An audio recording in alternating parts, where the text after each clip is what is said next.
자, 그러면은 제 87차 최고위원회 회의를 개최하겠습니다.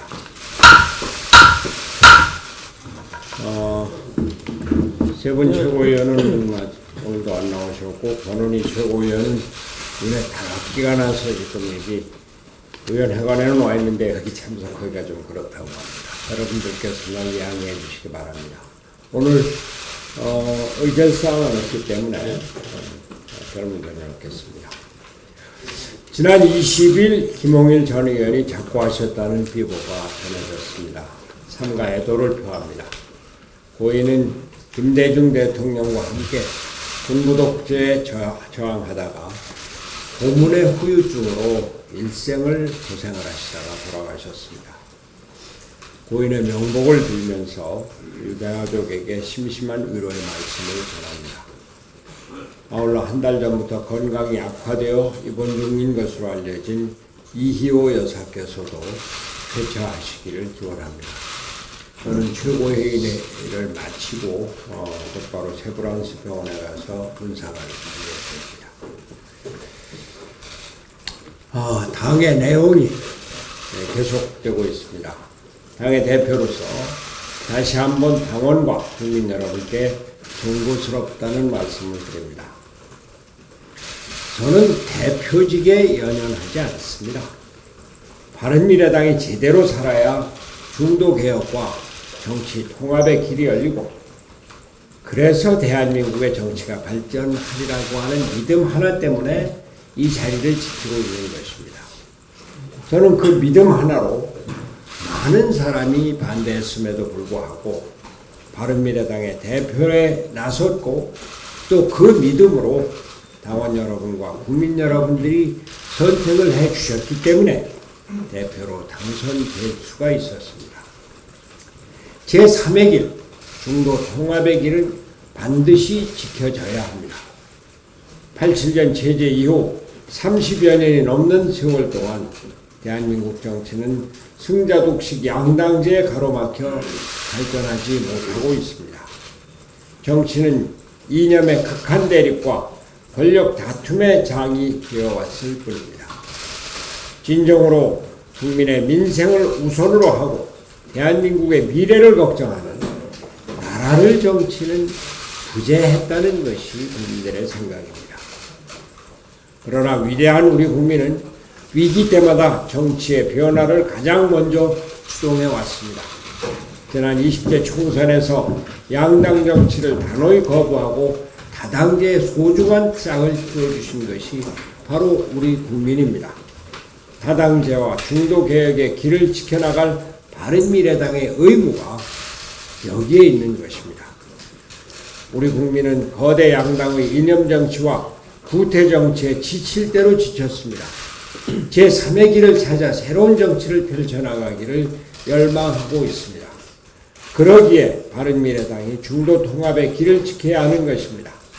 이념과 정략을 떠나 오직 민생만을 위한 합리적 대안을 제시하는 제3세력의 존재가 내년 총선에서 가장 큰 변수가 될 것이 분명합니다.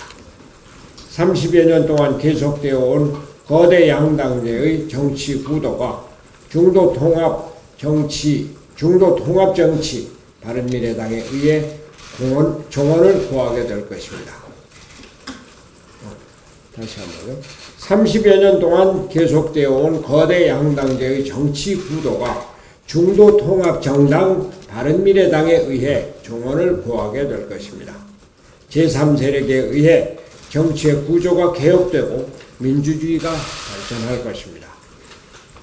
지난주에 청주 청원구에서 열린 김수민 의원의 사무실 개소석에 다녀왔습니다. 김수민 의원을 앞에 놓고 이런 말씀드리기는 좀 죄송합니다만 30대 초반의 청년 정치인, 여성 정치인이 양반의 도시 충북의 한가운데서 지구당 위원장을 한다, 도당 위원장을 한다. 저도 사실 처음에는 약간 회의를 했었습니다. 그러나 놀랐습니다. 현재 가보니까 청주의 많은 시민들, 특히 많은 지역 지도자들이 참석을 해서 열렬히 환영을 하고 미래에 대한 기대를 말씀해 주셨습니다.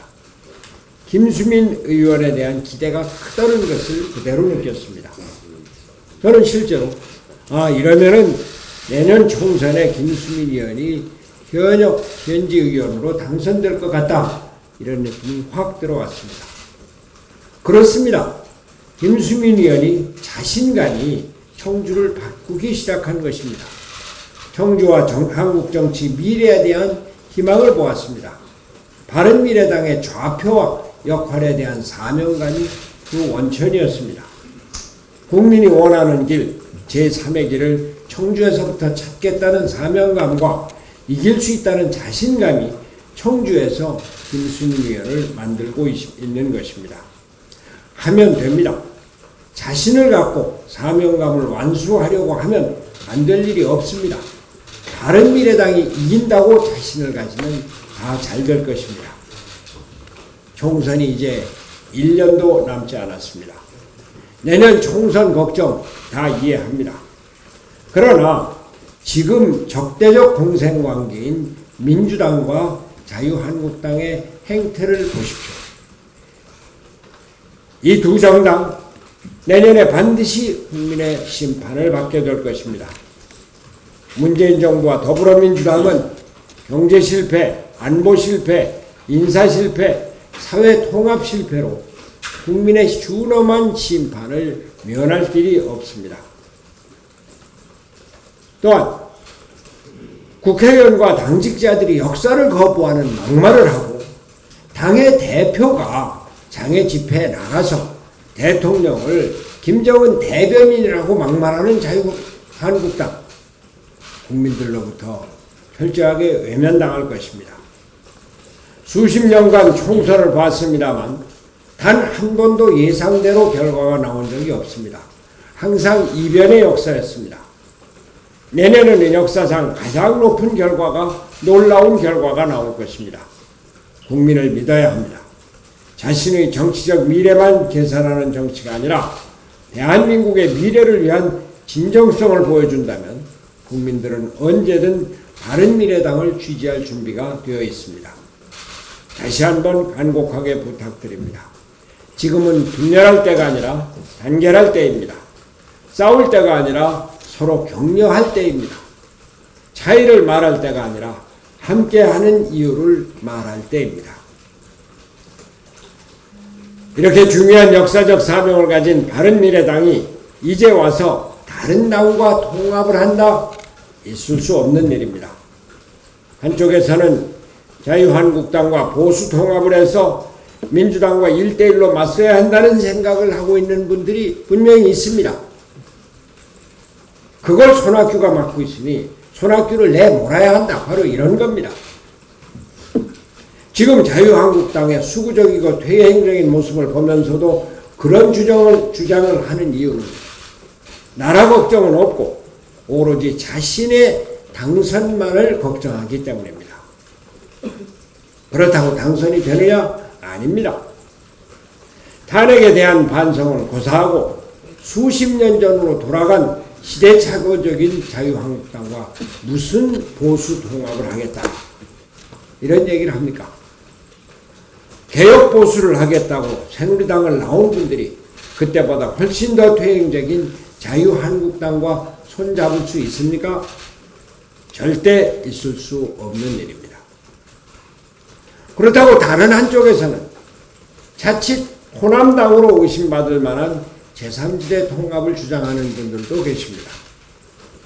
그러나 제가 분명히 말씀드리는 것은 지금은 우리가 중심을 잡고 바른미래당이 제3의 길로 나가서 새로운 정치의 중심이 되는 것, 이것이 중요합니다. 우리 자신의 중요성을 인식하고 우리 자신이 중심이 되어서 중심을 키워나가는 것, 이것이 바로 수처작주의 길입니다. 나라 미래도 걱정 안 하고 당의 미래도 걱정 안 하고 오직 자기의 미래만을 걱정하는 일, 이것은 아닙니다. 분명히 말씀드리지만 우리가 갈 길은 개혁적인 중도정당입니다. 아무리 힘들고 대한민국의 미래를 위해 흔들림 없이, 아무리 힘들더라도 대한민국의 미래를 위해서 흔들림 없이 우리의 길을 가야 합니다. 손학규 개인을 위해서가 아니라 대한민국의 바른 미래를 위해서 중심을 잡으려고 하는 것입니다. 지금부터 제3세력이 결집하기 위한 새로운 장으로서 바른미래당을 만들어가야 합니다. 지역과 이념의 대립을 넘어 통합된 나라를 만들기 위해 탄생한 바른미래당만이 가능한 일입니다. 당원 동지 여러분께서도 동요하지 마시고 지도부를 믿어주십시오. 저도 조속히 당무를 정상화하여 총선 대비 체제로 당을 이끌기 위해 최선을 다하겠습니다. 이상입니다. 대통령은 결국 이미선 헌법재판관 후보자의 임명을 강행했습니다. 청와대는 국민 여론과 국회를 무시하면서 일방통행을 강행하고 있습니다. 여당은 이러한 청와대의 불통과 독단의 거수기 역할만 충실합니다. 그리고 제1야당은 아무런 대안 없이 반대만을 하면서 장외 집회와 같은 극단적 행동을 보이고 있습니다. 정권만 바뀌었지 문재인 정부에서나 그 이전 정부에서나 다르지 않습니다. 가장 큰 문제는 어떤 정권에서든 청와대와 여당, 제1야당 모두 잘못된 제도를 고치려는 노력은 보여주지 않았다는 것입니다. 특히 문재인 정부의 청와대는 2년간 계속되어 온 인사검증 실패 무능에도 불구하고 책임자를 문책하기는커녕 대통령의 비호 속에 숨겨놓고 있습니다. 문 대통령은 무능과 무책임의 대명사나 다름없는 조국 민정수석을 즉시 경질해야 합니다. 국민 여론을 무시하면서까지 계속된 인사 임명 강행, 국민들께 사과해야 합니다. 바른미래당은 오늘 원내대표 회동에서 인사청문제도 개편 문제를 4월 임시국회에서 집중 논의해서 처리할 것을 다시 한번 공식적으로 제안할 예정입니다. 양당이 책임감을 갖고 적극 동참하기를 촉구합니다.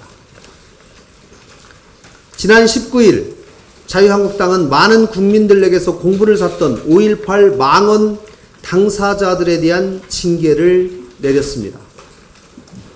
2달이 지난 후에야 징계를 내린 것도 문제지만 징계 수준은 있으나 마나한 수준입니다. 흉내만 낸 것입니다. 이것은 5.18 망언에 대한 한국당의 인식을 그대로 보여준 것입니다. 5.18에 대한 한국당의 저열한 인식은 5.18 진상규명조사위원회 구성을 대하는 태도에서도 이미 확인됐습니다. 극단적인 행동을 보여주는 일부 단체의 눈치만 보면서 극우 세력의 결집만을 우선하는 한국당의 편협한 자세와 잘못된 역사의식에 개탄하지 않을 수 없습니다. 한국당에 새로운 당 지도부가 들어선 지 2달 가까이 됐지만 한국당 특유의 반역사적이고 반민주적인 퇴행적인 모습은 변함이 없습니다. 최근에는 국민에 의해 탄핵된 것이나 다름없는 박 전 대통령의 석방론까지 계속 나오고 있습니다. 도대체 한국당은 국민들을 어떻게 보고 있습니까? 과연 대한민국의 현대사와 민주주의 가치를 지키고자 하는 의지가 있습니까? 한국당은 지금이라도 망언 당사자들을 중징계로 다스려야 합니다. 또 5.18 진상조사위원회의 즉각적인 행동 개시를 위해서 조사위원을 재추천하든지 3분의 2 이상의 위원으로 활동이 시작될 수 있도록 법안 개정에 협조해야 할 것입니다. 이마저도 하지 않는다면 한국당은 국민들에게서 준엄한 심판을 면치 못할 것입니다. 이상입니다.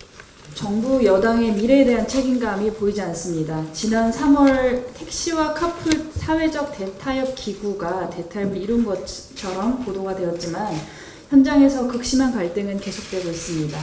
길거리에서 타다와 택시 간의 갈등이 계속 표출되고 승차 공유회사 대표가 고소되기도 하고 또 이용자들이 지속해서 불편을 겪는 등 대타협과 상생이라는 말이 무색할 정도입니다. 특히 합의 이행을 위한 세부 사항들, 예를 들면 플랫폼 기술을 활용한 새로운 택시 서비스 도입도 그렇고 택시 기사 월급제는 또 이에 반대하는 회사들도 있기 때문에 정부 여당이 약속했던 후속 조치에 대한 논의는 별다른 진전이 없는 상황입니다. 이러다가는 우리나라만 플랫폼 기술 후진국으로 남을 수밖에 없는 상황이 발생할 것입니다. 동남아는 벌써 블록체인 기술을 활용해서 수수료를 0%대로 낮추었고 모바일 간편 결제 시장도 급격히 확대되고 있는 상황입니다. 문재인 정부에서 과거의 상흔은 뚜렷하지만 미래에 대한 좌표는 희미하기만 합니다. 정부 여당은 미래에 대한 책임 있는 자세로 규제개혁의 진정한 의지와 책임감을 보여주길 희망합니다. 카풀 택시 대타협의 후속 조치 이행과 함께 동시에 4차 산업을 견인하는 마이크로 모빌리티, 카풀, 자율주행 등 모든 모빌리티들의 공존 방안 또한 함께 심도 깊게 논의해 주기를 바랍니다. 이상입니다.